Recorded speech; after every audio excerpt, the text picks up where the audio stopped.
तारीख 16 अगस्त 2021, दिन सोमवार। अब तक कुछ भी नया नहीं था।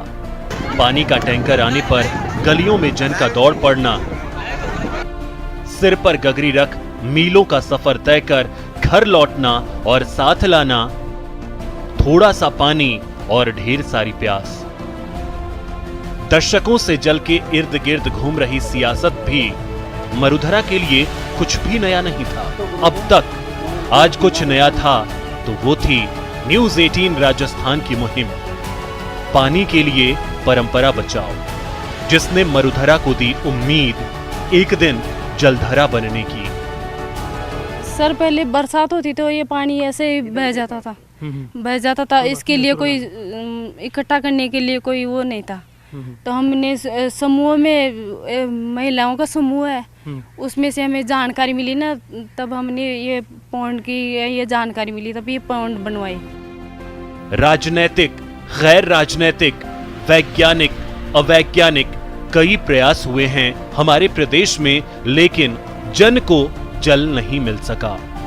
उम्मीद के भी आगे उम्मीद पाले बैठे हम जब मिशन के सफर पर निकले तो नहीं जानते थे कि हताशा से पार पाकर लोग इससे जुड़ेंगे या नहीं। मिशन को एक और मृग मारीचिका तो नहीं मान बैठेंगे, पर कुछ तो नया था हमारे प्रयास में जो सबका साथ मिलता चला गया। आखिर पुराने सुनहरे दिनों की ओर लौटना इतना मुश्किल भी तो नहीं था। न्यूज 18 राजस्थान जो है, इसको धन्यवाद देना चाहूँगा कि आपने जो इस मुहिम को बहुत अच्छी तरह से चालू की है और इससे लोगों में काफ़ी अवेयरनेस भी आ रही है और लोग इसको बहुत अच्छा समझ रहे हैं और इसको देख भी रहे हैं। ये समय अपना इस टीवी के लिए जो है, चैनल के लिए दे रहे हैं, ये बहुत अच्छी बात है। हम जैसे जैसे सफर में आगे बढ़ रहे थे, पीछे छोड़े जा रहे थे काफिले का वो हिस्सा जो जिम्मेदारी उठाने को तैयार था परंपरा बचाने की। पानी के लिए परंपरा बचाओ का जो अभियान न्यूज़ 18 ने शुरू किया है, इसके लिए मैं तमाम हमारी जनता से आह्वान करना चाहता हूं कि वे पुराने तालाब, पोखर, बावड़ी, कुएं जितने भी हैं उनको बचाने का काम करें। मेहनत का फल मीठा होता है। न्यूज 18 राजस्थान की मुहिम ने लोगों को यह भरोसा दिलाया कि पानी के लिए परंपरा बचाने की मुहिम जलधरा के सपने को पूरा करने का मुख्य मार्ग होगी। अब हमारे साथ प्रदेश कह रहा है, मेहनत का फल मीठा पानी होगा। प्राणावे जगता नाम आपो, अर्थात जल ही जगत के प्राण है। पानी के लिए परंपरा बचाओ अभियान की शुरुआत न्यूज 18 राजस्थान ने 1 महीने पहले की थी और इस 1 महीने में हमने 100 से ज्यादा कहानियां जनता और सरकार के सामने रखी। इन कहानियों में जिक्र था 500,000 साल पहले हमारे बुजुर्ग दूर दराज इलाकों में पानी का संचय कैसे करते थे। वो तरीके अब मृत प्राय हो चुके हैं। हमारी इस मुहिम ने एक बार फिर पानी बचाने के उन तरीकों को जिंदा करने की कोशिश की है। आज इसी परंपरा को बचाने की मुहिम को लेकर हम सब लेकर आए हैं ये खास कार्यक्रम और हमारे साथ मंच पर विराजमान हैं राजस्थान के वो जिम्मेदार जिन्होंने इस मुहिम में हमारा हर कदम पर साथ दिया है। ये पहला ऐसा मंच है जहां पक्ष और विपक्ष जल के पक्ष में बोलेंगे। नमस्कार, आपके साथ मैं हूं आसिफ खान। सबसे पहले इस कार्यक्रम की शुरुआत में मेहमानों का तारुफ आपके साथ करवाते हैं, फिर चर्चाओं को आगे बढ़ाते हैं। आज हमारे साथ राजस्थान की जानी मानी पॉलिटिकल हस्तियां इस कार्यक्रम में मौजूद हैं। रामचरण बोहरा जी जयपुर से सांसद हैं, महेश जोशी जी मुख्य सचेतक हैं राजस्थान सरकार में, और सतीश पूनिया साहब राजस्थान बीजेपी प्रदेश अध्यक्ष। सबसे पहले महेश जी मैं आपके पास आना चाहूँगा, चूँकि पानी के लिए परंपरा बचाओ अभियान हम पिछले 1 महीने से चला रहे हैं और हमने इस 1 महीने के दौरान महेश जी देखा कि जो हमारे पास पुराने जल स्रोत के साधन थे हम लगभग उनसे बाहर आ चुके हैं और शायद यही वजह है कि पानी की कमी जो इस वक्त है पूरे देश के अंदर और पूरे स्टेट में महसूस की जा रही है। अगर हम फिर से उनकी तरफ लौटते हैं, हमने 100 से ज़्यादा ऐसी कहानियाँ भी बताई महेश जी जिनके जरिए जो है वो जल संचय किया जा सकता है। महेश जी। आसिफ जी, सबसे पहले तो मैं न्यूज़ 18 राजस्थान का धन्यवाद ज्ञापित करता हूं, जिन्होंने पानी के लिए परंपरा बचाओ अभियान की शुरुआत की, और आभार भी प्रकट करता हूं कि मुझे भी इस अभियान से जुड़ने का आपने मौका दिया। निश्चित रूप से मैं ये कह सकता हूं कि पानी बचाना ये हम सबके लिए परम आवश्यक है। किसी ने सही कहा कि कहीं ऐसा ना हो कि पानी के लिए कोई विश्व युद्ध हो। तो पानी पैदा नहीं किया जा सकता, पानी का मैनेजमेंट हो सकता है। और हमारी जो परंपराएं हैं थी, वो परंपराएं पानी का प्रबंधन, पानी का मैनेजमेंट इस शानदार तरीके से करती थी। लोगों को पानी का महत्व भी समझ में आवे, लोग पानी बचाएं और पानी का उपयोग सोच विचार करके। तो आज उन परंपराओं से सीख लेने की एक बार फिर से आवश्यकता है। आपने आसिफ जी 100 के करीब कहानियां आपने बताई जो निश्चित रूप से सबको प्रेरित करती हैं। और ये कोई राजनीतिक विषय नहीं है, जैसा आपने कहा जी, आपने सही कहा कि ये पहला ऐसा मौका है कि हम पक्ष विपक्ष कोई भी हों, जी, हम एक मत होकर, एक राय होकर जी, किसी एक अभियान का हम पक्ष बन रहे हैं। जी, तो मैं इतना ही कहना चाहता हूं कि पानी परंपरा, पानी बचाने की जो हमारी परंपरा है वो एक अवधारणा है, कंसेप्ट है। जी, जैसा मैंने कहा, पानी बचाना भी सिखाती है, पानी के महत्व को भी सिखाती है और पानी के उपयोग करना भी सिखाती है। जब महिलाएं दूर से 2 किलोमीटर, 1 किलोमीटर, 1 मील दूर से सिर पे पानी रखकर लेकर आती थी, तो पानी किस मुश्किल से मिलता है इसका भी उनका एहसास होता था। इसलिए जब पानी जो मुश्किल से मिलता था तो पानी को बचाने की भी उनकी प्रवृत्ति थी। हमको ये करना चाहिए, वो एक अवधारणा जो है कि पानी को व्यर्थ न गंवाएं, बिल्कुल, पानी का सदुपयोग करें और पानी को इस तरीके से प्रबंधन करें, इकट्ठा करें, कुएं हमारे उनको जीवित करें या बावड़ियों में रखें और कम से कम हम पानी को इस तरीके से उपयोग करें कि पानी का अधिक से अधिक हमारे लिए उपयोग हो सके। मैं आपका आभारी हूँ। जी। और मैं जी एक छोटा सा सवाल मेरा यहाँ पर ये भी है, चूँकि जल संचय की बात कर रहे हैं और 1000 साल पुराने स्रोतों को बचाने की बात कर रहे हैं, तो सरकार जो है वो इसके अंदर इन कहानियों को देखने के बाद में हम फिर से लौटेंगे, सरकार का योगदान रहने वाला है इसमें? निश्चित रूप से जो हेरिटेज को बचाने की जो एक मुहिम है राजस्थान की, जयपुर की विशेष तौर से, तो ये बावड़ियाँ हमारे हेरिटेज हैं जी। हम बावड़ियों को बचाएंगे तो हेरिटेज को बचाएंगे। तो मैं ये मानता हूं कि आपका जो अभियान है जी, इससे निश्चित रूप से हमें प्रेरणा मिलेगी। सरकार को एक मार्ग ये सूझेगा कि इस पे और ज़्यादा तेज़ी के साथ सरकार को चलना चाहिए, लोगों को मोटिवेट करना चाहिए, लोगों को समझाना चाहिए। और लोग जो पुरानी बावड़ियाँ वगैरह हैं, सिर्फ बावड़ियाँ के कोई ये अर्थ ये नहीं हमने बावड़ी को बचा लिया, जी, उसका पानी मिल रहा नहीं मिल रहा, बात ये नहीं है, जी, उसमें पानी आ रहा नहीं आ रहा ये बात नहीं है। लेकिन बावड़ी को बचा के हम पानी के प्रति, पानी के प्रबंधन के प्रति अपना समर्पण हम दिखाते हैं। हम ये एक मैसेज देते हैं कि भाई हाँ, अब हम सजग हैं और हम पानी का प्रबंधन ठीक करेंगे, पानी का को बचाएंगे, पानी का सदुपयोग करेंगे, पानी को इकट्ठा करेंगे और किसी भी प्रकार से पानी को व्यर्थ नहीं जाने देंगे। सतीश पुनिया साहब, सतीश जी, आप तो आते भी राजस्थान में ऐसे क्षेत्र से हैं, शेखावटी से, जहां पर रेगिस्तान शुरू होता है और पूरा मरुधरा का इलाका है, और आपको अच्छे से पता भी होगा सतीश जी, शेखावटी का होने के नाते, कि उस जगह पर पानी का आज से 500 साल पहले, 600 साल पहले किस तरीके से संचय किया जाता था।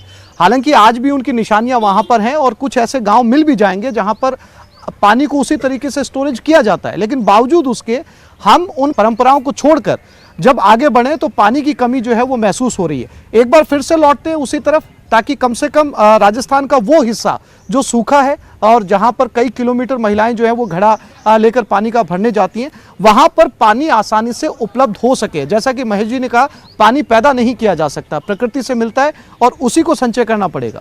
बिल्कुल ठीक कहा, पानी प्राण तत्व है और शरीर का हिस्सा भी पानी से बना है। दुनिया की इस सृष्टि में भी पानी का अपना महत्व है। मैं आज राजधानी में ज़रूर निवास करता हूं, लेकिन पीछे मुड़ के लौट के देखता हूं तो शेखावटी का अपना गांव जी, और उस गांव में पानी के लिए जो जद्दोजहद थी वो आज भी जेहन में है और उस समस्या को जिया भी है, देखा भी है और भुगता भी है। तो मुझे लगता है कि इतिहास भी अपने आप को दोहराता है और प्रकृति भी सचेत करती है। जी मैं जहाँ खड़ा हूँ उसके ठीक बाईं ओर थोड़ी सी दूर पे ही जयगढ़ का किला है और उस किले में जो टांका बना है, जी जिस टांके में पूरे जयपुर को पानी की सप्लाई होती थी, उसको कोई देखेगा तो पुराने स्ट्रक्चर की ध्यान आ जाएगी कि कितनी बड़ी आबादी को किस तरीके से पुराने लोगों ने पानी को सहेज कर भी रखा और उसका ठीक से वितरण भी किया। शेखावाटी के इलाके में भी जो बारानी इलाका है, जो सिंचित नहीं है, यहाँ जहाँ जमीन पर पानी नहीं है, मारवाड़ के उस क्षेत्र को भी देखते हैं जहाँ आज भी कई बार महिलाएं मीलों दूर से घड़ा सर पर रख के चलती हैं। मुझे लगता है कि विश्व की अनेक चुनौतियों के समक्ष भी जो चुनौतियां हैं उसमें जल का संरक्षण ये बड़ी चुनौती है। मैं न्यूज़ 18 को उसकी मुहिम के लिए, पानी के लिए परंपरा बचाओ अभियान का अभिनंदन करूंगा कि एक सार्थक सी पहल है और समाज का हर तबका सामाजिक तौर पर भी इस सरोकार से भी जुड़ता है और सरकारें भी यथेष्ट प्रयत्न करती हैं। लेकिन मुझे लगता है कि एक जन जागरूकता की बड़ी आवश्यकता है, क्योंकि हम खुद के जीवन से शुरू करें तो शायद कई लीटर और कई गैलन पानी बिल्कुल हम लोग अपने जीवन में बर्बाद कर देते होंगे। ये ध्यान में रखते हुए भी कि पानी को बचाना चाहिए, तो मुझे लगता है ये इसी किस्म का अनुशासन है कि खुद प्रशासन, निज प्रशासन, फिर अनुशासन, यानी पानी बचाने के लिए खुद से शुरू करेंगे तो मुझे लगता है, जैसे कहा जाता है कि हम बदलेंगे युग बदलेगा, हम सुधरेंगे जग सुधरेगा। तो पानी को बचाना ये बड़ी चुनौती है और उसमें जो भी मुहिम हो सके, गिलहरी की तरह कोई भी अंशदान पानी को बचाने का होगा, तो मुझे लगता है केवल पानी नहीं बचेगा, मानव सभ्यता बचेगी, सृष्टि बचेगी। जी सतीश जी, मैं आपको एक चीज़ शेखावटी का चूंकि जिक्र किया आपने और याद दिलाना चाहूँगा, वहाँ का एक कंसेप्ट जो अब धीरे धीरे लुप्त होता जा रहा है और जो कोटा हुआ करता था, आपको याद होगा एक बड़ा प्रचलित शब्द है शेखावटी में, पालर पानी, जिसको एक बड़े से कुंड के अंदर इकट्ठा किया जाता था और सालों उसका इस्तेमाल होता था और उससे कई बीमारियां तक जो है वो पालर पानी के इस्तेमाल से नहीं होती थी। वो पालर पानी का जो स्टोरेज है वो भी अब खत्म होता जा रहा है। यहाँ पे टांका बोलते हैं, वहाँ कुंड बोलते हैं जी, और बड़े बड़े कुंड होते थे जो भामाशाह सेठ लोग बनाते थे, या जी उस समय बीकानेर में गंगा सिंह जी की रियासत होती थी, उन्होंने बड़े पैमाने पर अपने क्षेत्र में बनाए थे। जो पालर पानी की बात की, मैं उस बात का साक्षी हूँ कि जब पड़ोस से बारात आती थी तो उनकी शर्त ये होती थी कि आप मिष्ठान कुछ भी बनाएं, पानी पालर पिलाएंगे, बारात को कुछ भी जिमाएं, लेकिन पानी मीठा होना चाहिए, पालर होना चाहिए। और वो पालर पानी वही होता था जो पूरे वर्ष भर बारिश का इकट्ठा पानी कुंड में इकट्ठा होता था और एक नेचुरल उसका प्रोसेस होता था उसको फिल्टर करने का, कि वो जो कुंड था वो चूने की लेप से बना होता था और उसमें फिटकरी डालते थे, बिल्कुल पानी फिल्टर होता था, पानी पालर होता था और बारात उसका आनंद लेती थी। तो आप देखिए किस युग में और कहाँ आए हैं। तो निश्चित रूप से आपने इस चर्चा में पुरानी स्मृतियां भी याद कर दी और मुझे लगता है नई पीढ़ी यदि मुझे सुन रही होगी तो वो ताजुब कर रही होगी। उसकी वजह ये है कि मैं भी वहीं से हूँ और पालर पानी सबसे ज़्यादा वहाँ पर इस्तेमाल किया जाता था, तो मैंने सोचा आपको याद दिलाऊं। और हमारे इस खास कार्यक्रम में हमारे साथ लाइव जुड़ गए हैं जलदाय मंत्री बी डी कल्ला। कल्ला जी, पानी के लिए परंपरा बचाओ अभियान को लेकर ये खास कार्यक्रम किया जा रहा है और सवाल बहुत साफ सा है मंत्री जी आपसे कि अगर जल संचय की बात कर रहे हैं, पुराने जल स्रोतों को फिर से रिस्टोर करने की बात की जा रही है, इस मुहिम को आप कैसे देखते हैं? जी हाँ, न्यूज़ 18 ने जब परंपराओं को बचाने के लिए और हमारे विरासत से प्राप्त जितने भी जल संग्रहण के साधन हैं उनको बचाने के लिए जब प्रोग्राम शुरू किया था, उस समय भी मैं आप लोगों के बीच में हाजिर हुआ था और मुझे खुशी है कि न्यूज़ 18 ने हमारी राजस्थान की परंपराओं को बचाने के लिए जो जल संरक्षण की मुहिम चलाई है, उसके लिए मैं उनको साधुवाद देता हूँ, धन्यवाद देता हूँ और उम्मीद करता हूँ कि इस अभियान से लोग जागरूक होंगे। हमारे यहाँ राजस्थान में प्रायः हर घर में पानी के जल कुंड होते थे और बरसात के दिनों में छत से जो पानी आता था वो उसमें संग्रहित होता था और एक 15-20 आदमियों की फैमिली का पूरे साल भर का पानी बरसात का इकट्ठा होया हुआ नहाने में, रसोई बनाने में, घर की सफाई में और हर प्रकार के कामों में यूज़ होता था। लेकिन उसके लिए पानी की बचत करते थे लोग। लोहे की परात में नहाते थे। लोहे की परात में नहाने के बाद फिर उस पानी में कपड़े धोते थे और कपड़े धोने के बाद फिर उस पानी से घर की सफाई होती थी और घर की सफाई के बाद उस पानी से घर के आगे नाली की सफाई होती थी। कुल मिलाकर जल की एक एक बूंद की बचत और जल की एक एक बूंद को किस प्रकार से उपभोग में लेना है ये लोग जानते थे। ये सारी बातें नई पीढ़ी भूल गई है। इसलिए न्यूज़ 18 ने जो ये परंपरा बचाओ का अभियान चलाया है, मैं समझता हूँ कि ये अपने आप में बहुत अनूठा है। हम सबको बरसात की एक एक बूंद को अपने घरों में संरक्षित रखना है, उसका संरक्षण करना है और जो पानी आपने उपभोग में ले लिया है उसको रिसाइकल करके और कैसे आप उपभोग में ले सकते हैं, इसके बात का ध्यान रखना है। मैं तो हमेशा इस बात को कहता हूँ कि जितने भी घरों की छतें हैं उसका पानी अपने घरों में वो उसका जल संरक्षण करें और जो भी कुआं खोदें, चाहे प्राइवेट हो या गवर्नमेंट का हो, उसके साथ वाटर बॉडी बना करके बरसात का पानी उसमें जाए और उसका पुनर्भरण हो तो भूगर्भ में जो जल की स्थिति है वो ख़त्म नहीं होगी। राजस्थान का क्षेत्रफल जो है देश की क्षेत्रफल का 10.1 है और हमारे पास देश का जो पानी है वो मात्र 1.1 है, यानी 10 गुना फर्क है क्षेत्रफल में और भूगर्भ के जल में। ऐसी स्थिति में हमको बरसात की एक एक बूंद को संरक्षित करके रखना होगा और एग्रीकल्चर में भी जो हम ज़्यादा पानी देंगे तो ज़्यादा खेती होगी, इस कंसेप्ट को ख़त्म करना होगा।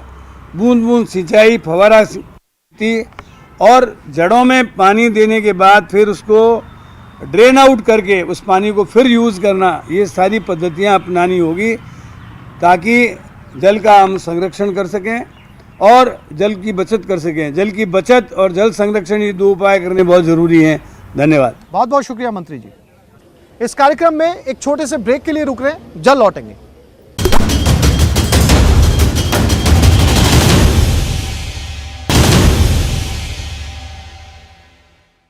हमारे इस खास कार्यक्रम में आप सभी दर्शकों का एक बार फिर से स्वागत है। रामचरण जी बोरा सांसद हैं। रामचरण जी, बहुत कोशिश की हमने पिछले 1 महीने के अंदर, हम हर उस गांव तक पहुंचे, हर उस जिले तक पहुंचे, हमारी टीम पहुंची जहां पर इस तरीके से पानी को संचय किया जाता था। अब इस मुहिम को आगे लेकर जाएं, पानी को इस तरीके से बचाया जाए कि आने वाली जो जनरेशन है वो पानी की मोहताज ना हो। मैं सबसे पहले न्यूज़ 18 को मेरी तरफ से बहुत बहुत शुभकामना देना चाहता हूं, जिन्होंने पानी की परंपरा को बचाने का, पानी के लिए परंपरा बचाओ और परंपरा को वापस लेकर आओ जी, वो मुहिम को मैंने आपका जो अभी 2-3 दिन पहले न्यूज़ 18 पर आया उसको भी देखा। आज जन जागरूकता जब तक नहीं आएगी, जैसा हमारे माननीय अध्यक्ष जी ने कहा, आदरणीय महेश जी ने कहा, ये बिल्कुल आवश्यक है कि हमारे, चाहे वो मारवाड़ में हो, चाहे मेवाड़ में हो, चाहे शेखावाटी में हो, जहाँ भी पानी की कमी थी, पानी कम, बरसात कम होती थी, तो वहाँ पर टांके बनाने का काम और टांकों में चूने का लेप करने का काम, ताकि किसी प्रकार का उस पानी में रोग उत्पन्न नहीं हो, किसी प्रकार का कीड़ा दीमक उस पानी में नहीं लगे और शुद्ध पानी, जो पालर पानी की आप बात कर रहे हैं, वो पानी घर वालों को पीने को मिले। कहीं पर किसी ने टाका नहीं बनाया है, वो पड़ोसी आकर पानी लेता तो उसको पानी पीने को मिले। पर आज ये धीरे धीरे परंपराएं ख़त्म होती जा रही है। मैं दर्शकों से अपील करना चाहूँगा कि हम सब इस बारे में जागरूक, हम भी जागरूक हों। जैसा अध्यक्ष जी ने कहा कि पहले खुद पर उतारे फिर दूसरे को शिक्षा दे, तो मैंने तो अभी आपको कहना चाहता हूँ कि मेरे गांव में आज भी हमारे पूजा, अपरस में पूजा होती है, तो उसके लिए हमने टाका का निर्माण किया है और टाके में पानी इकट्ठा करके 12 महीने तक पूजा में काम लेंगे। तो मैं सबसे अपील करना चाहूँगा कि अपने घर का पानी, अपने छत का पानी अपने ही टाँके में आए, ताकि हम उस पानी को, जो पालर पानी का आपने यहाँ शब्द उपयोग किया है, बहुत अच्छा लगा और मैं समझता हूँ कि ये बहुत सबको, जनता को अपील भी करेगा। तो जैसा अभी जयगढ़ में जिस प्रकार का टाँके की बात अध्यक्ष जी ने की, और यहाँ पर जयगढ़ में ही नहीं, हमारे यहाँ पर जिस प्रकार से पोंड बनाने की काम राज्य सरकार और केंद्र सरकारों ने जो बात कही है और उसके लिए अनुदान देती है, तो उसका खेत का पानी उसके पोंड में जाकर इकट्ठा हो, वो 1 ड्रॉप मोर क्रॉप वाला जो माननीय प्रधानमंत्री जी का जो आह्वान है उस पर अमल करे। तो मैं समझता हूँ कि आज हमारा चाहे वो कुआं हो, चाहे हमारा बावड़ी हो, चाहे हमारा चोड़ हो, चाहे और अन्य पानी के जो स्रोत हमारे पारंपरिक जो स्रोत जी। हैं उन स्रोतों में पानी आए। साथ साथ मैं ये भी अपील करना चाहूँगा कि मैंने लोकसभा में कई बार रामगढ़ में जिस प्रकार का पानी आता, जिस जहाँ से पानी आता था, जिन रास्तों से पानी आता था, वो मार्ग अवरुद्ध हो गए हैं। तो मैं न्यूज़ 18 को निवेदन भी करना चाहूँगा कि उन लोगों से आग्रह करें ताकि वो अपने जो जिन्होंने रोक लगा रखी वो रोक हटाए और वहाँ रामगढ़ में पानी है। रामगढ़ हमारा जयपुर का मुख्य पेयजल स्रोत था। चार द्वारी में पानी अगर कोई पीने को मिलता था वो रामगढ़ के माध्यम से मिलता था। जैसा अभी जयगढ़ की बात की तो जयगढ़ के उसके टाँके के माध्यम से पानी मिलता था। तो जो हमारे स्रोत हैं, चाहे वो हमारा कालक बांध हो, चाहे हमारा रामगढ़ बांध हो, उसके भरण पोषण के लिए वापस हमने कई बार पार्लियामेंट में, मैंने लोकसभा में बात भी उठाई है। मैं समझता हूँ कि आम आदमी के धारणा ये बनेगी कि हमारे पारंपरिक जो स्रोत हैं उनको किसी प्रकार में अवरुद्ध नहीं करें, उनमें पानी आने दिया जाए। जहाँ जहाँ ज़्यादा बारिश आती है वहाँ पर आपने देखा होगा पानी बह के निकल जाता है। जहाँ हमारे राजा महाराजाओं के माध्यम से पुराने समय में जहाँ जहाँ गाँवों में बांध बना रखे हैं, जहाँ जहाँ तालाब बना रखे हैं, उन बांधों में तालाबों में वापस पानी आए। जो हमारा फ्लोराइड पानी को आज सब जनता को पीने को मिल रहा है, उस फ्लोराइड से भी निजात मिलने का काम होगा। लोगों का स्वास्थ्य, जिस प्रकार से हम स्वास्थ्य की बात करते हैं तो लोगों का स्वास्थ्य भी ठीक रहेगा। आज कितना बड़ा जबरदस्त TDS पानी में आ गया है जी। और कई जगह जब फ्लोराइड का जो होता है उसके जो एडवर्टीजमेंट करने वाले जो आरओ वाले जो दिखाते हैं उसमें एक गिलास में वो फ्लोराइड वाला पानी भर के दिखाते हैं, एक गिलास में उस आरओ का पानी दिखाते हैं। तो उसमें अगर उसका पानी को कोई देखे तो मैं समझता हूँ कोई पिएगा भी नहीं, चाहे उसको लाख रुपया भी इनाम का दिया जाए तो भी उस पानी को नहीं पी पाएगा देखने के बाद। तो जब ऐसी बातें हैं तो उसके लिए हम जन जागरूक अभियान जब तक हम नहीं चला पाएंगे तब तक ये काम नहीं हो पाएगा। बिल्कुल। मैं महेश जी जो हमारे यहाँ मुख्य सचेतक है, राजस्थान में सरकार, इनकी सरकार है जी। मैं जल महल के इस पे खड़े हैं, मैं अभी कहना भी चाह रहा था कि इस बारे में 2 मिनट बात भी करना चाहूँगा, पर आपके माध्यम से मैं कहना चाहूँगा कि राज्य सरकार के माध्यम से जल महल हमारा जयपुर के लिए एक बहुत माइलस्टोन है और यहाँ पर पर्यटक आते जाते रहते हैं। और विशेषकर जयपुर में जिस प्रकार का पर्यटन का एक मोह जुड़ा हुआ है, पूरा भारत में कोई पर्यटक आएगा तो जयपुर में जरूर आएगा। और जल महल में पानी भरा हुआ है, इसमें अगर STP प्लांट लगता है, शुद्ध पानी अगर इसमें होता है तो मैं समझता हूँ कि एक बहुत अच्छा काम होगा। और इसमें जिस प्रकार का जो नीचे रिचार्ज का जो सिस्टम है उसमें भी कई प्रकार की काई आई हुई है या किसी प्रकार की लेयर जमी हुई है, उस लेयर को भी साफ करेंगे तो यहाँ का जो वाटर टेबल है वो वाटर टेबल भी ठीक होगा। लोगों को अगर किसी ने हाथ भी दिया, गंदा, अभी तो गंदा पानी है, किसी ने हाथ भी दिया तो उसका स्वच्छ पानी में हाथ जाएगा। तो मैं समझता हूँ कि एक बहुत अच्छी मुहिम आप लोगों ने छेड़ी है और हमारे महेश जोशी जी इस कार्यक्रम में उपस्थित है। तो मैं इनसे पुनः आग्रह करूँगा कि आपने हेरिटेज की बात की है, हेरिटेज को बचाने के लिए हमारे हेरिटेज की जो बावड़ियाँ हैं, हमारे हेरिटेज के जो कुंड बने हुए हैं, हमारे हेरिटेज के जो कुएं बने हुए हैं, और मैं धन्यवाद देना चाहूँगा पूर्व मुख्यमंत्री जी को जिन्होंने जल संरक्षण के तहत एक अभियान चलाया था और अभियान चलाकर उन जितने भी हमारे पुराने जल स्रोत इकट्ठे करने के स्रोत थे, जल संरक्षण करने के स्रोत थे, उनको खुदाने का काम किया था। हमने इसमें श्रमदान भी किया, लोगों सामाजिक संस्थाओं के द्वारा भी हमने उनको आह्वान करके श्रमदान कराने का काम किया। तो मैं समझता हूँ कि आपकी आज की इस मुहिम से लोगों में वापस जन जागरण अभियान जागृत होगा।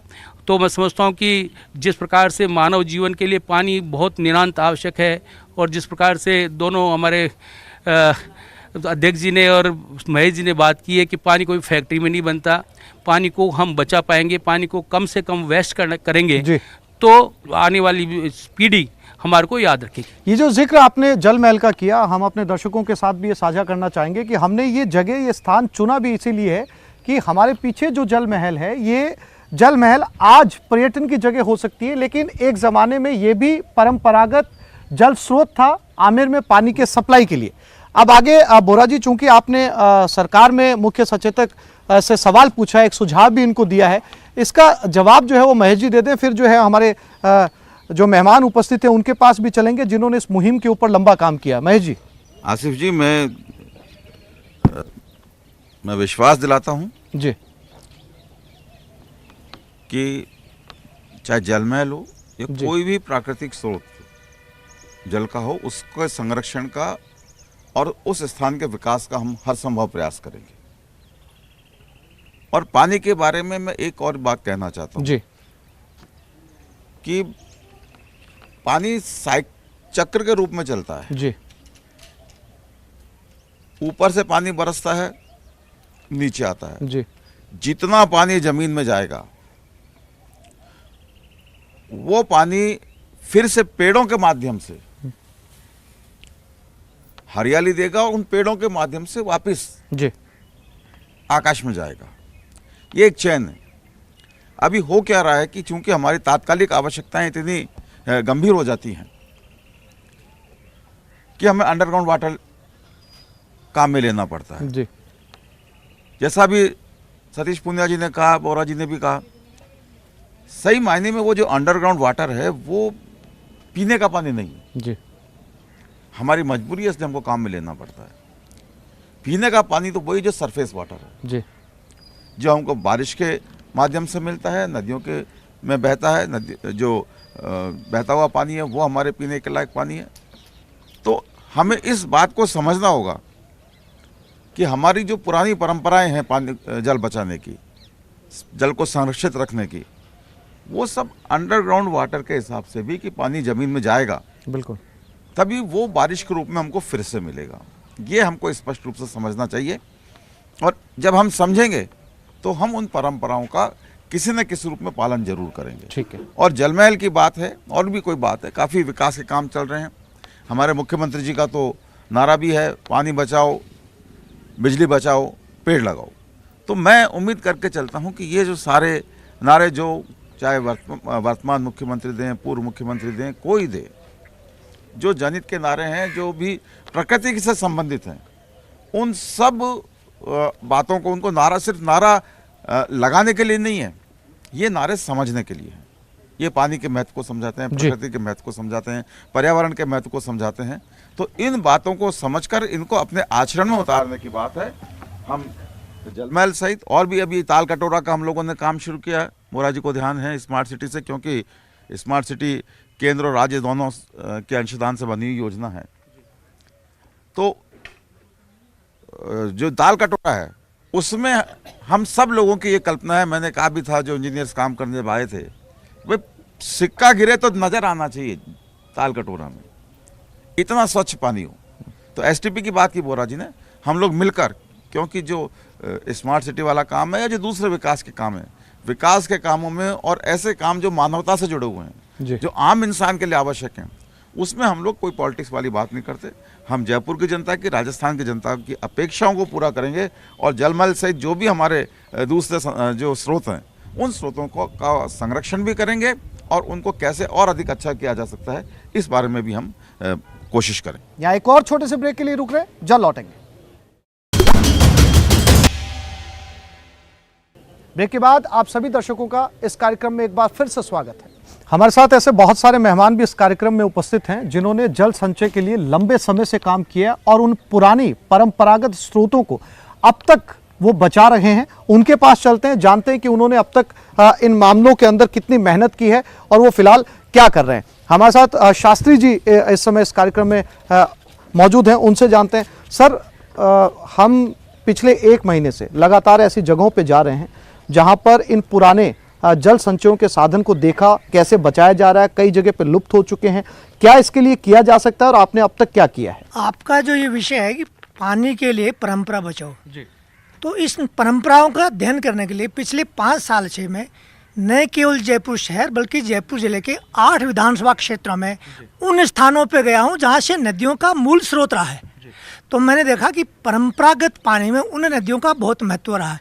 उन नदियों से बांध भरे हैं, जगह जगह उनसे नहरें निकली हैं और आसपास के कई किलोमीटर तक उन बांध नहरों से खेती का, कुओं का जल स्तर बढ़ने से पूरी जीवन पद्धति में, जिसमें कृषि, पशुपालन, उनकी आजीविका और जो अर्थ का मूल आधार था, वो उस परंपरागत स्रोत जल स्रोत से ही था। तो देखने में आया कि जयपुर ज़िले में ही कुछ ऐसे स्थान हैं जहाँ एक जगह पानी इकट्ठा होता था और जयपुर के लगभग सभी क्षेत्रों में जाता था। उदाहरण के लिए मैंने देखा कि जयपुर के पास शाहपुरा एक ऐसा स्थान है जिसको ये अपने जल संसाधन विभाग RL 427 बोलते हैं, रिलेटिव लेवल। वहाँ से पानी बह करके बांडी नदी में आता था, वहाँ से बाणगंगा के माध्यम से जमोरामगढ़ और ताला नदी के मोड़ घुमाव से होकर के जमोरामगढ़ में आता था, वहाँ से मेढ़ा नदी के माध्यम से पूरे चौमू के क्षेत्र को सिंचित करते हुए और अलग अलग नदी नालों से मिलता हुआ आगे तक जो कि लूणी नदी तक जाता था। इधर फिर देखा उसी स्थान का निकला हुआ पानी बीच में बुचारा और जमोरामगढ़ और उसके बीच में शाहपुरा के कुछ छोटे बड़े बांधों में आकर के भरता था। कालक बांध, हिंगोनिया बांध, छापरवाड़ा बांध, ये सभी उस एक स्थान से निकले हुए पानी के कारण भरते थे और उसके आसपास के पूरे जयपुर ज़िले में कहीं भी पानी की कमी महसूस नहीं होती थी। तो ध्यान में आया कि अब इनको कैसे बचाया जाए। तो एक तो ये था कि जैसा कि माननीय MP साहब ने कहा कि इन परंपरागत स्रोतों के बीच में जो अतिक्रमण है उनको हटाया जाए, जिनके लिए प्रबुद्ध राजनीतिक लोग और सभी दल और कुछ सामाजिक और आप जैसे प्रबुद्ध मीडिया के लोग ये काम कर रहे हैं, आप धन्यवाद के पात्र हैं। दूसरा इसका ये रहा कि वो पानी जहाँ से चलता था अगर प्रकृति से उतना नहीं चल पाए तो उसका और क्या साधन हो सकता है। उसके लिए मैंने देखा कि केंद्र सरकार ने एक योजना चला रखी है पूरे भारत में कि नदी से नदी जोड़ो अभियान। कुछ ऐसी नदियाँ जिनके पानी से बाढ़ आती है, दूसरी जगह नुकसान पहुंचता है, उसी को नहरों लिंक नहर के माध्यम से ऐसी नदियों से जोड़ दिया जाए, गंग कैनाल की तरह ऐसे नदियों को जोड़ दिया जाए जो वहाँ सूखा नहीं होगा और वापस जल स्तर बढ़ जाएगा। तो उसके माध्यम से देखा कि यमुना नदी का पानी जो कि हरियाणा के यमुनानगर में हथनी कुंड एक बांध, बड़ा बांध बना हुआ है बैराज, वहाँ से अगर अजीतगढ़ तकनेट के पास एक स्थान पे छोड़ दिया जाता है, वो स्थान भी सरकारी भूमि होने के कारण किसी किसान के जमीन को नुकसान नहीं पहुंचाएगा, वहाँ से पूरे जयपुर जिले को मिल सकता है। ऐसे बहुत सारे गांव भी हैं सर इंटीरियर्स के अंदर, जिनके अंदर पानी की कमी के चलते उनका पलायन हो गया, वो शहरों की तरफ गए, और जबकि वही गांव जो है वो किसी ज़माने के अंदर पानी का संचय किया करते थे। वो गांव उजड़ने का कारण यही है साहब कि उस जगह पर जो पानी हवा का स्रोत था वो सब खत्म होगा। मैं आपने जयपुर जिला की बात ही बताऊं कि जयपुर के आसपास इन्हें 30-35 फुट नीचे ही लेवल चो कारण यो चो किया तो वो स्त्रोत्र खुर्द बुर्द हो गया या बंद कर दिया गया। 81 का बाढ़ से पहले नारी का नागाज लिए सांगंदेर तक 7 बांध था, 81 का बाढ़ में टूट गया, 81 का बाढ़ में टूटे बांध वहाँ बांधा की तरफ कोई ध्यान कौन दियो क्यों कि साहब ये 7 बांध अगर वापस बांध दिया जाए तो जयपुर में तो जयपुर का उत्तरी साइड के मान तो रामगढ़ बांध और जो पश्चिमी साइड से अगर यहाँ बांध दिया जाए तो वो 30-35 फुट लेवल वापस जमीन में ऊपर आ चलो तो पानी की आवश्यकता ही कौन पड़े जाता। हमारे साथ और भी ऐसे बहुत सारे जो मेहमान उपस्थित हैं जिन्होंने पानी संचय को लेकर लंबा काम किया। सर जी, मैं कदम कुंड से आए हैं हम, और वैसे मैं अभी एक द्रव्यवती सरस्वती नदी के बारे में कहना चाहता हूँ। हथुनिया का कुंड जो एक डैम था वो बहुत सन 81 की बाढ़ में टूट गया था। अगर उस बांध का पुनर्निर्माण हो जाए तो द्रव्यवती सरस्वती नदी का स्वरूप दूसरा हो जाएगा और वहाँ का जल संरक्षण बहुत ज़्यादा हो जाएगा, जीव जंतु वनस्पतियों के लिए बहुत अच्छा। और कदम कुंड हम ऐसे स्थान पर रह रहे हैं जहाँ बारिश होती है तो थोड़े से पानी में कुंड तो बढ़ जाते हैं, बाकी पानी बह जाता है। हम चाहते हैं वहाँ पे अगर जल का संरक्षण करना है तो वहाँ एक एनीकट बन जाए, ठीक है, तो वहाँ का कुंड भी सदैव साफ रहेंगे, कुएं में भी सदैव पानी भरा रहेगा। और ब्रह्मपुरी एक ऐसा क्षेत्र था जहाँ पे बावड़ियाँ कुआं हर घर में था, जो कि आज किसी बावड़ियों पे मैरिज हॉल बन गए, किसी बावड़ियों में दुकानें बन गई, किसी बावड़ी पे गोदाम बन गए। ये बावड़ियाँ लगभग बंद हो गए, कुओं पे घर बन गए, लगभग ये सब पारंपरिक स्रोत खत्म से हो चुका है। इसका जवाब भी लेंगे, हमारे साथ जिम्मेदार लोग हैं। इस मुहिम का पानी के लिए परंपरा बचाओ शहर में जो है वो, क्योंकि गांव के लोग जो है इसमें योगदान कर रहे हैं, फिर से लौटे हैं कुओं की तरफ, बावड़ियों की तरफ। अतिक्रमण अपनी जगह पे है, उसके लिए भी सरकार लगातार कोशिश कर रही है। शहर के लोगों का क्या योगदान रहने वाला है? देखिए, न्यूज़ 18 की जो मुहिम है ये बहुत ही बढ़िया है और हम इसका समर्थन करते हैं कि आपने महीने भर तक पूरे राजस्थान के अंदर इस अभियान को चला करके परंपरा बचाओ को इसको टैग दे करके किया है। और हम चूँकि मैं मेरी पूरी टीम पिछले 15-20 वर्षों से पानी के लिए विशेष काम कर रहे हैं। अभी जो चर्चा की कदम कुंड की हो, चाहे बांडी नदी जो सामोद से निकल करके कालक को भरती थी और कालक के बाद में फागी तक जहाँ से सिंचाई के लिए वो पानी काम में आता था, चाहे वो बांडी नदी रही हो, चाहे द्रव्यवती नदी जो आथुनिया कुंड से निकल करके शीशावास के पहाड़ों से आने वाली जो नदी है वो गुलर डैम तक जारी थी, जहाँ 14 बांध बीच में आ रहे हैं, और चाहे वो रामगढ़ के 5 नदियाँ हों, इन तमाम नदियों में हमने वर्क किया है।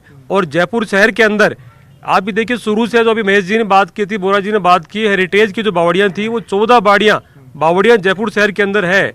चाहे वो कदम कुंड हो, चाहे वो अपने परशुराम द्वारा की बावड़ी हो, चाहे जग्गा की बावड़ी हो, चाहे सराय बावड़ी हो, तो ये जो 14 बावड़ियाँ हैं ये इस तरीके से चैनलाइज की हुई थी कि बारिश का जो पानी आता था वो आकर के न सिर्फ आदमियों के लिए पीने के लिए व्यवस्था करता था, बल्कि जो जीव जंतु है, हमारे जो वनस्पति है, उनके लिए भी फायदेमंद था।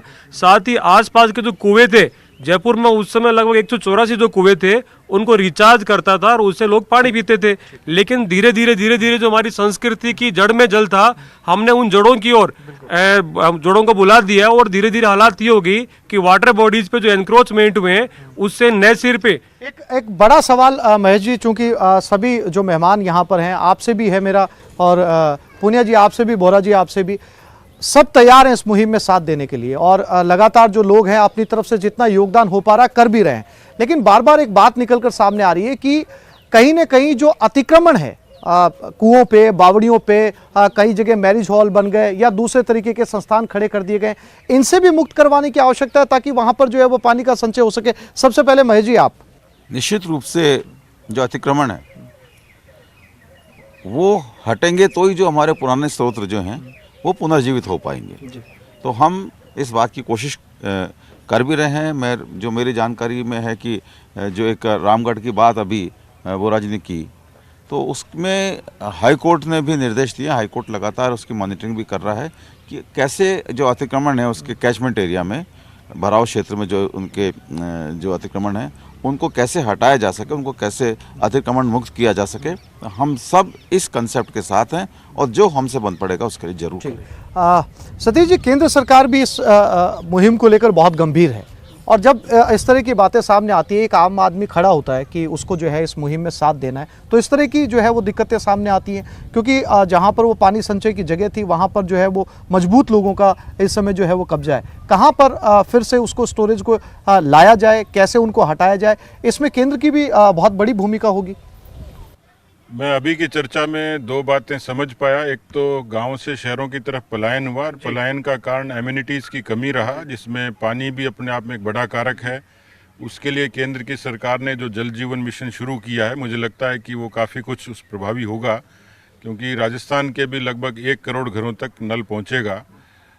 उसकी प्रक्रिया चल रही है। दूसरा जो मैं समझ पाया कि एनक्रोचमेंट, अतिक्रमण, जिसकी मार हमारा पुराना रामगढ़ बांध झेल रहा है और बरसों से पूरे न्यायालय में, मीडिया के ज़रिए, समाज के ज़रिए, सरकारों के ज़रिए एक बड़ी मुहिम चली है, पर वो कारगर नहीं हुई और सिरे पर नहीं चढ़ी।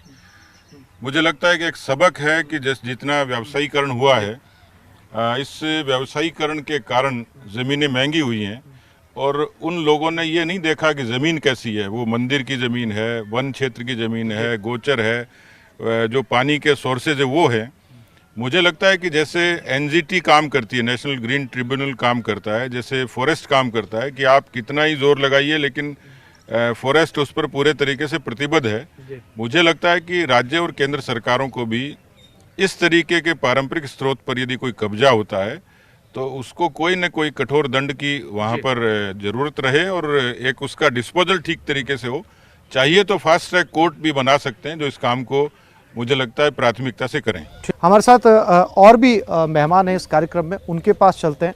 कुएं बावड़ियों को बचाने की बात चल रही है क्योंकि वाटर लेवल जो है वो ज़मीन के बहुत नीचे जा चुका है। इसको लेकर आपने लगातार काम किया है, न्यूज़ 18 की भी ये मुहिम है, फिर से लौट पाएंगे उस तरफ?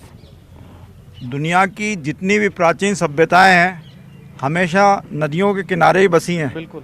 इस चीज़ से देखा जा सकता है आदमी का जीवन ही जल से जुड़ा हुआ है। उस चीज़ को दृष्टिगत रखते हुए हमें बावड़ियों का संधारण करना चाहिए। आपके पीछे आमेर बसा हुआ है, आमेर में ही 11 बावड़ियाँ हैं, उनका भी जीर्णोद्धार कार्य कराया जाना चाहिए। जब मैं यहाँ पोस्टेड था तब काफ़ी काम हुआ था। ये जल महल जो आपके पीछे है, इसमें जब मेरा पहली बार आमेर पोस्टिंग हुआ और मुझे उच्च अधिकारियों ने सेक्रेटरीट बुलाया तो मैंने यही निवेदन करा उच्च अधिकारियों को कि जल महल के सामने से सर मैं निकल रहा हूँ आमेर जाने के लिए तो मुंह पे रुमाल रखना पड़ता है। तब उन्होंने बड़ा ध्यान दिया और उसके बाद एक इंटरनेशनल सेमिनार रखी है जल महल में। उसके बाद से आप देखें आज जब गवर्नमेंट किसी चीज़ पे ध्यान देती है तो उसके अच्छे परिणाम होते हैं। इसलिए जीवन में पानी की बहुत महत्वता है और सरकार को इस साइड ध्यान देकर उचित कार्रवाई करना चाहिए। हमारे साथ कुछ नौजवान भी है इस कार्यक्रम में, वो भी जो है इस कार्यक्रम में शामिल हुए हैं। पानी को बचाने की ये मुहिम है जो वाटर लेवल लगातार नीचे जा रहा है। न्यूज़ 18 लगातार कोशिश कर रहा है, हम हर जगह पहुँचे भी हैं, सभी साथ भी आए। क्या सोचते हैं आप इसको लेकर?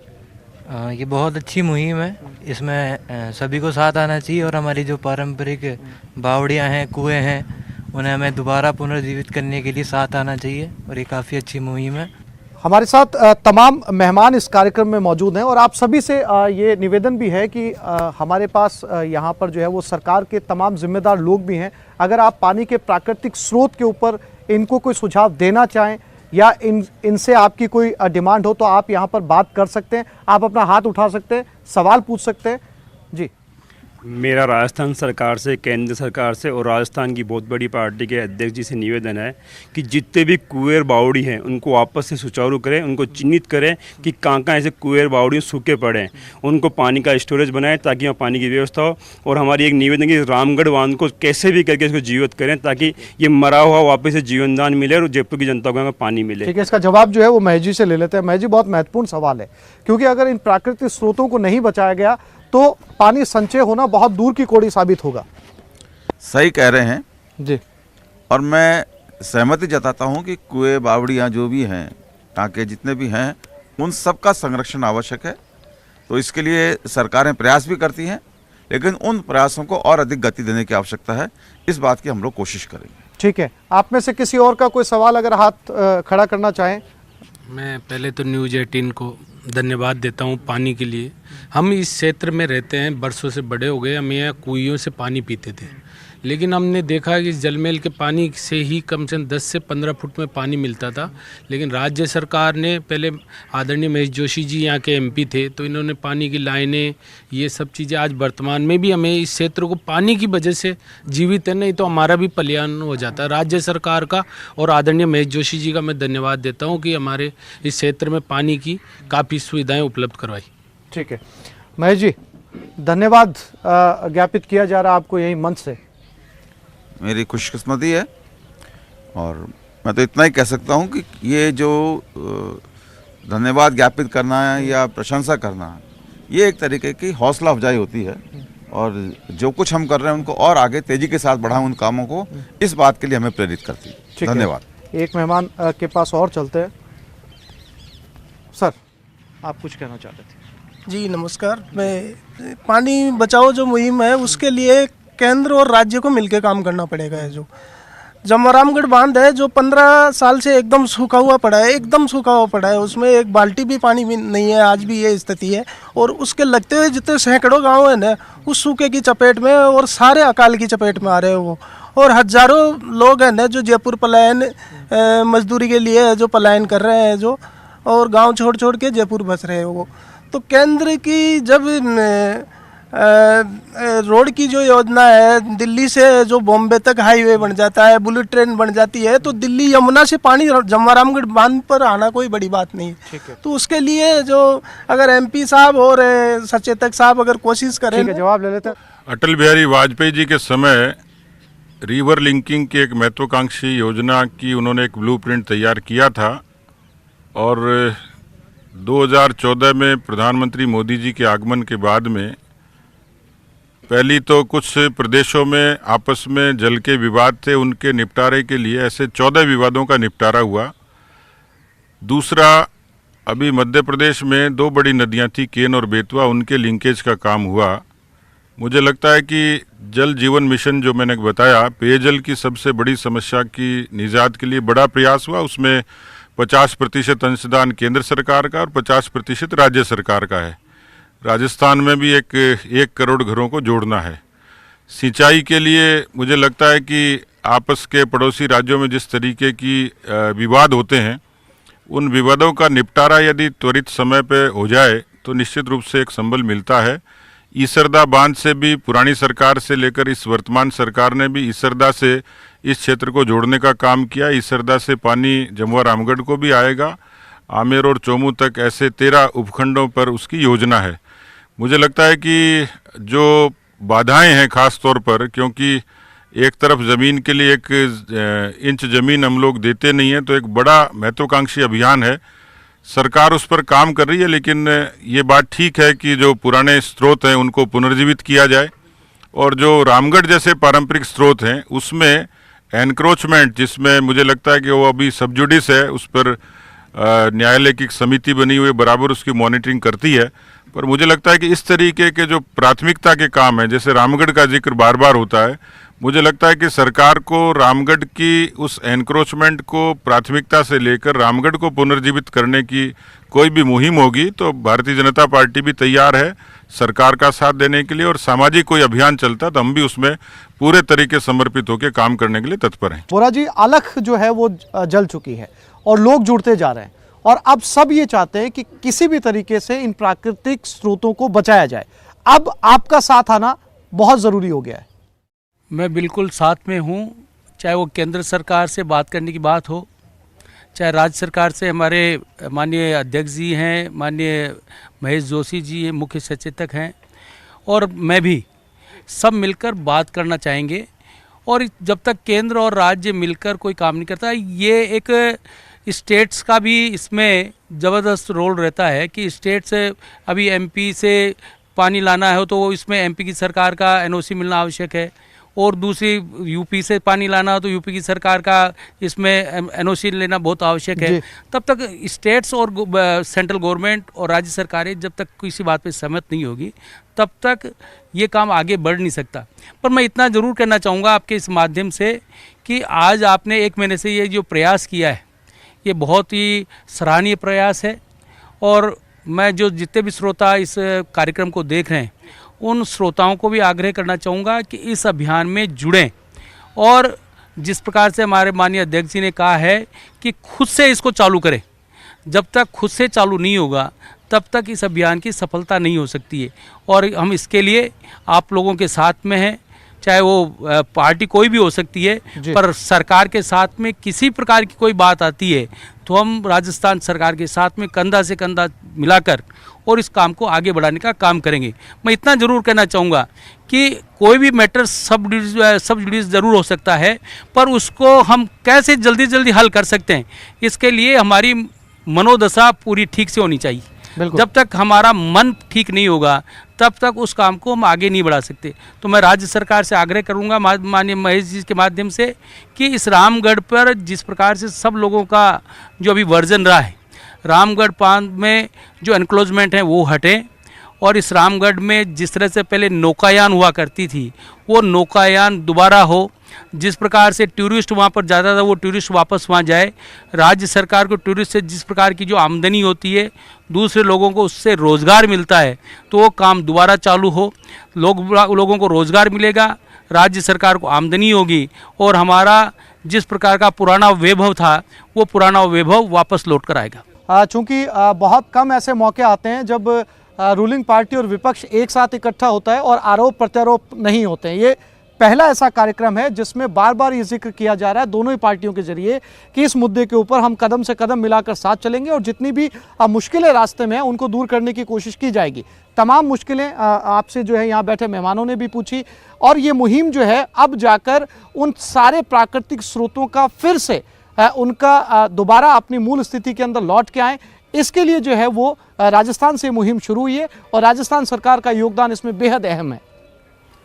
आपने ठीक कहा कि मुहिम राजस्थान से शुरू हुई है जी, और जो मुश्किलात आते हैं जी वो हौसला बढ़ाते हैं। मुश्किलात नहीं हो जी तो हौसला भी कम होता है, और जितने ज़्यादा मुश्किलात होते हैं उतना ज़्यादा हौसला बढ़ता है जी। आपने न्यूज़ 18 के माध्यम से मुहिम चालू की है, आपने हम सब को इसमें जोड़ा है, और हमारे सामने बैठे हुए हमारे अख्तर भाई हैं, शास्त्री जी हैं, योगेंद्र अग्निहोत्री जी हैं, जो भी सारे लोग यहाँ सामने बैठे हैं, ये सारे लोग भी मैं समझता हूँ बधाई के पात्र हैं कि आपकी इस मुहिम से जुड़े हैं। और सच्चाई ये है कि हम तो फिर कितनी सीमा में बंधे हो सकते हैं, लेकिन ये लोग तो बिल्कुल निष्पक्ष लोग हैं। और ये जब आम जनता का प्रतिनिधित्व करके ये जुड़ते हैं किसी मुहिम से, तो निश्चित रूप से उस मुहिम को सफल होने से कोई नहीं रोक सकता। जो बाधाएं, जो तकलीफ़ें, जो जिम्मेदारियां हम लोगों के ऊपर आयद हैं, उनको हम निभाने का संकल्प व्यक्त करते हैं। और आपके इस मुहिम से जुड़कर अपने आप को हम ये समझते हैं कि इस आपकी मुहिम का अभिनंदन भी करते हैं और संकल्प भी व्यक्त करते हैं। आप सभी मेहमानों का इस खास कार्यक्रम में जुड़ने के लिए बहुत बहुत शुक्रिया। नमस्कार।